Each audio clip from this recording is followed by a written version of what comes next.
दिलीप साहब 3 नई फिल्मों का मुहूर्त कर रहे हैं, 3 नई फिल्में शुरू होने जा रही हैं। मैं चाहता हूं कि आप प्रेस को ये बताएं कि क्या नाम है फिल्मों के और साथ ही साथ इनके स्टार कास्ट क्या है। देखिए जी, पहली फिल्म जो है उसका नाम है नटराज। दूसरी फिल्म जो है उसका नाम है गंगा और गीता। और तीसरी जो फिल्म है उसका नाम है ईना मीना ढीका। अब ये जो नटराज फिल्म जो है, ये तीनों फिल्में बेसिकली फ़ीमेल ओरिएंटेड है। और तीनों तीनों ही फिल्मों में Rani Chatterjee is playing the lead, main role वो कर रही हैं। और जो नटराज फिल्म है वो एक क्लासिकल डांसिंग पे बेस्ड है। एक लड़की जो पढ़ाई भी कर रही है फाइनल ईयर में और अपनी बच्चों की टीचिंग करती है, और उसकी पूरी जर्नी है और उसकी ज़िंदगी में क्या होता है वो आगे की कहानी है, जो आगे मैं अब आप पिक्चर शुरू होने वाली तो ये वक्त नहीं है बताने का। तो एक मैंने थोड़ा सा आपको आइडिया दिया कि वो क्या कैरेक्टर कर रही हैं। गंगा और गीता जो फिल्म है, ये दो लड़कियों की कहानी है और इसमें डबल रोल में रानी चटर्जी कर रही हैं। तीसरी जो फिल्म है ईना मीना डीका, ये 3 लड़कियों की कहानी है जिसमें एक सेंट्रल कैरेक्टर में रानी जी कर रही हैं। 2 लड़कियां इसमें ऐड होने वाली है और वो भी बहुत जल्द हम डिसाइड कर लेंगे कि वो कौन लड़कियां होंगी। और ये जो फिल्म है हमारी गंगा और गीता, इसमें दो दो लड़के हैं जो ऑलरेडी हमने फाइनलाइज कर लिए हैं। One is Prem Singh, he is doing it. और दूसरा रवि यादव जी हैं, वो कर रहे हैं। इस तरह से ये बेसिक मैं आपको बता रहा हूँ। पहली फिल्म कौन सी इसमें शुरू होने जा रही है? ये तीनों फिल्में वन शेड्यूल में बननी है। We are shooting in Kanpur, Lucknow and Muzaffarnagar. और जब हम शूट पे जा रहे हैं 20 जुलाई के आसपास, तब तक आज से हमारी रिकॉर्डिंग शुरू हुई है। और हमें चूँकि 21 गाने करने हैं तो उसमें थोड़ा वक्त लगेगा, तो हम ये 20 दिन उसमें इस्तेमाल कर रहे हैं, 25 दिन। और उस वक्त में जो हमें डेट्स के हिसाब से, जो लड़कों की डेट्स होंगी उस हिसाब से हम प्लान करेंगे। लेकिन डेफिनेटली ऑल द 3 फिल्म्स, तीनों फिल्में वन शेड्यूल में बननी है और एक एक करके बनेगी। जैसे एक हम फिल्म प्लान करेंगे तो वो पहले शूट होगी, फिर सेकंड होगी और फिर थर्ड होगी।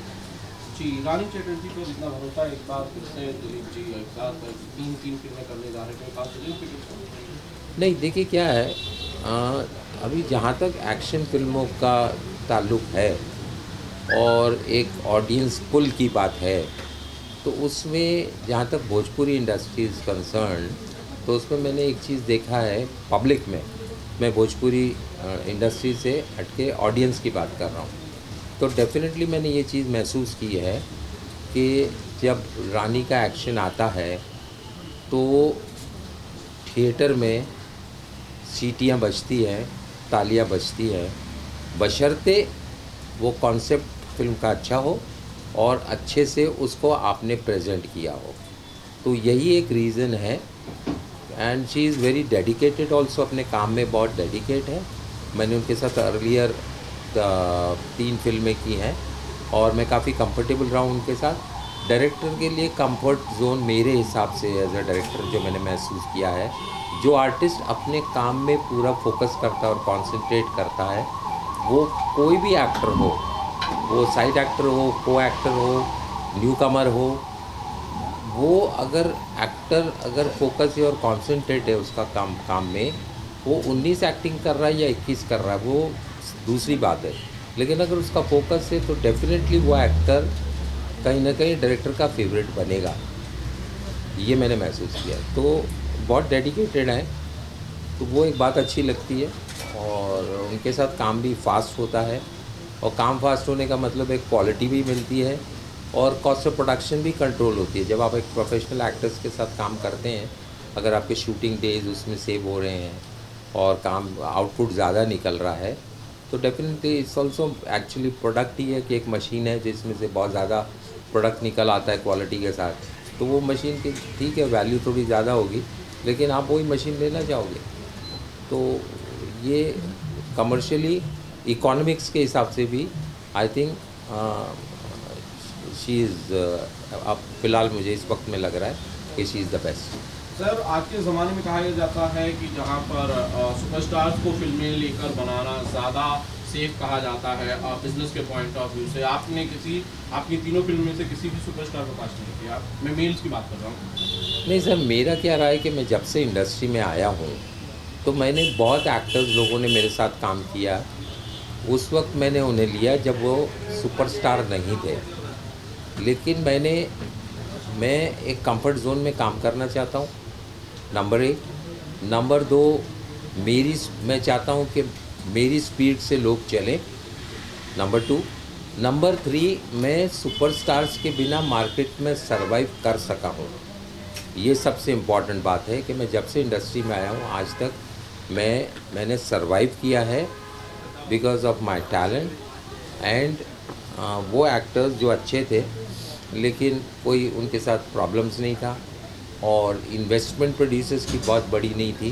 बिकॉज देखिए, end of the day film making is not gambling, but somewhere कभी फिल्म फ्लॉप हो जाए तो यू कैन अंडरस्टैंड कि प्रोड्यूसर की क्या हालत हो जाती है।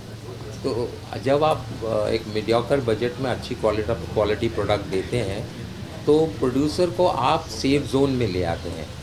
तो मेरे हिसाब से मैं हमेशा प्रोड्यूसर डायरेक्टर रहा हूँ और मैं हमेशा ये सोचता हूँ कि प्रोड्यूसर सेफ रहे।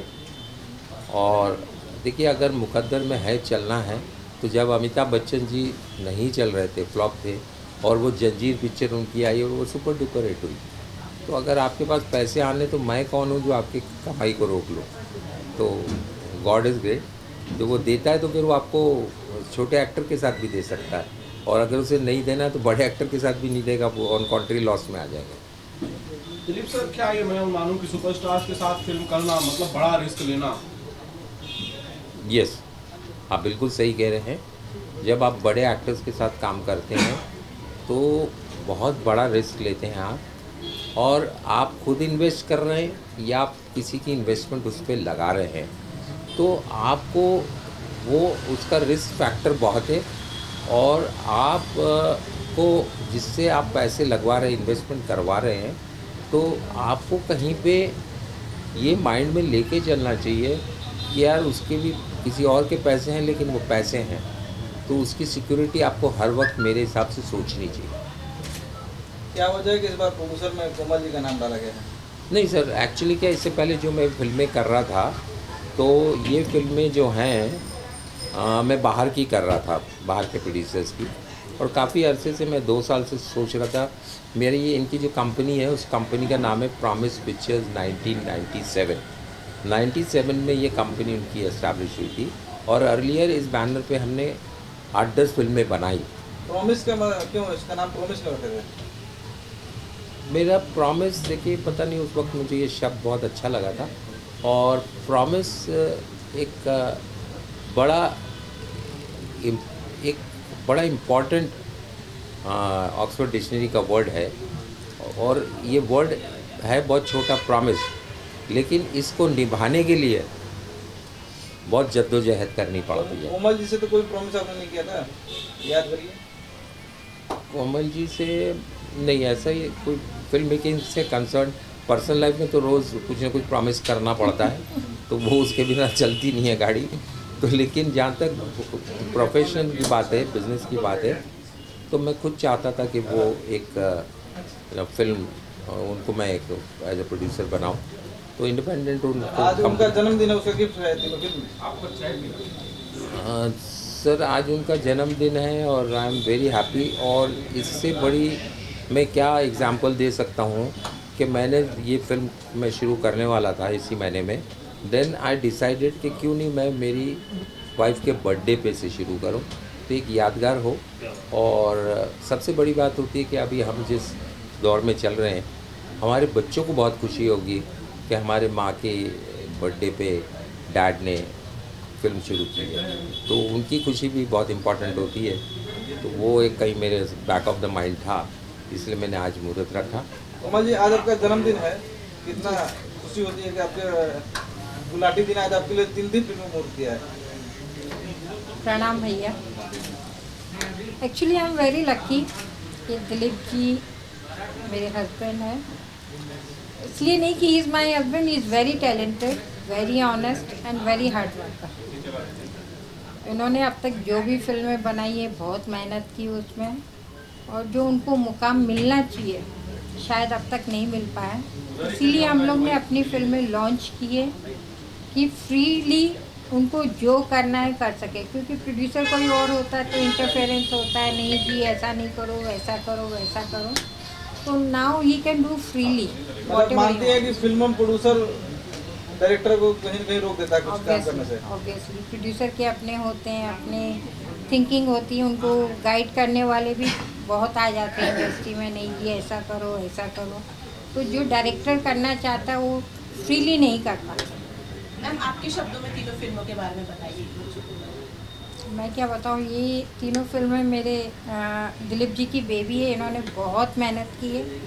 सुबह 5-5, 6-6 बजे तक इन्होंने स्क्रिप्ट लिखते हैं, गाने इन्होंने खुद ने लिखे, and he is very hard worker और बहुत अच्छी फिल्में लिखी।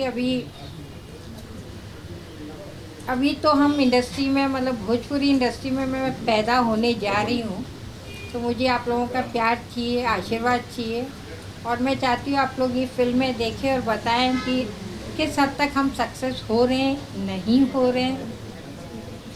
रानी चटर्जी के बारे में क्या कहेंगे आप? रानी जी को मैं प्यार से क्वीन बोलती हूँ। She is very talented, very good actress, very hard worker, और काम के सिवा उनको और कुछ, सेट पे she is very honest and very hard worker. She is very good dancer, she action कमाल का करती है, और आई थिंक बिग स्टार ना हो कि खाली रानी जी है तो भी फिल्म वो अपने कंधों पे ले जाता है। दिलीप जी, आपकी लव स्टोरी बहुत कमाल की थी, कुछ उसके बारे में भी बताएं।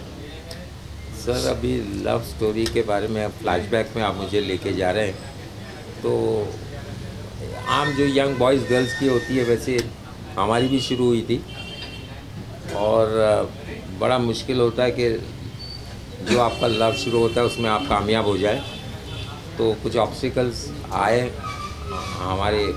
मेरी ज़िंदगी में भी, लेकिन वो ऑब्स्टिकल्स को फाइट किया। She was a top model that time, और कई फिल्में भी, बड़े ब्रैकेट की फिल्में कर रही थी। हम 5 की थी इन्होंने, बड़ी बड़ी फिल्में कर रही थी। और मेरे फादर ने इस रिलेशनशिप को एक्सेप्ट करने के लिए एक कंडीशन रख दी जो बड़ी इंटरेस्टिंग है कि you will not face the camera. उन्होंने पर्सनली इनको बुलाया, इनसे मीटिंग की, और इन्होंने फिर मैंने इनसे पूछा नेक्स्ट डे कि भाई मीटिंग हुई, क्या हुआ। मोबाइल तो था नहीं उस वक्त, तो उन्होंने बताया कि ऐसे ऐसे उन्होंने कहा कि I will not face the camera. तो मैंने हाँ बोल दिया है। तो मैंने कहा यार कमाल है, तुम्हारा करियर चल रहा है, तुमने हाँ कैसे बोल दिया।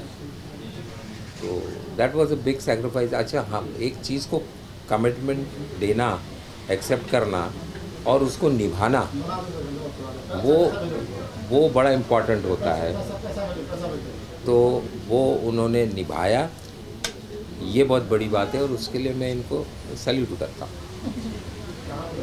Thank you sir. Thank you.